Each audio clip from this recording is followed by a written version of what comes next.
think one of the things that people don't understand is the whole impact that Christendom has had in Europe, and how it's affected the context and how people think about the message of Jesus. And for many Europeans, they don't necessarily see it as a message of good news or a message of hope. Instead, they see it as that element of control and empire and domination.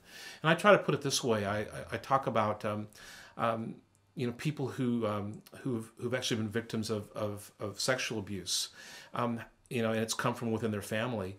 How do they celebrate Father's Day?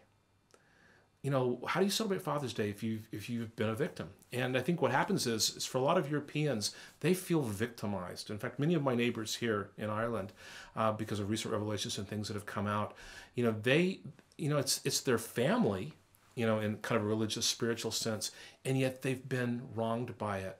And so there's this real tension going on. There's a sense in which they have a loyalty. It's my identity, who I am, what I am.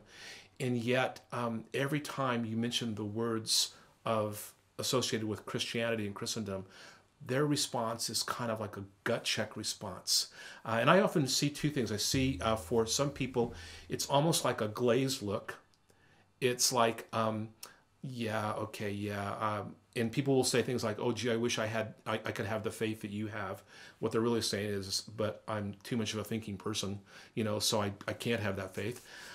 Or you actually get people who react with anger, and they're rejecting and they're pushing back. So there's either like a passive, yeah, whatever, you believe that, I don't believe that, or there's actually an anger, an anti-church, anti-God, anti-message of Jesus. But it all comes back down to their association of Christendom, this blending of power and the message of Jesus, and actually are missing the very message of grace and forgiveness and hope and new life that Jesus offers. So in that context, we're not actually starting from ground zero. It's not as if people have never heard this message. They think they have, and the message that they've heard, they think is bad news. It's kind of like we're trying to work in a situation where the environment is toxic. And so part of the way you go about changing people's perspectives, helping them come back and encounter the message and encounter Jesus in a fresh way, is they actually have to see living, breathing examples of the life of Christ. And where does that come from? It comes from people who are living in contagious relationship with Christ. So what are we going to do in a context where people, what they know of Christianity, they associate with pretty much negative experiences? They may still actually be church attenders. They still may actually be involved on some level, but they don't entrust their lives to it. It's not going to be something that shapes their values, their choices. They're not going to trust it because they've been abused. They're not going to trust it because they've been hurt and let down. So how do those people encounter not the religion Christianity, but how do they encounter the life of Christ in a way that they too can own it, find faith, find hope, find grace, and actually make it their own?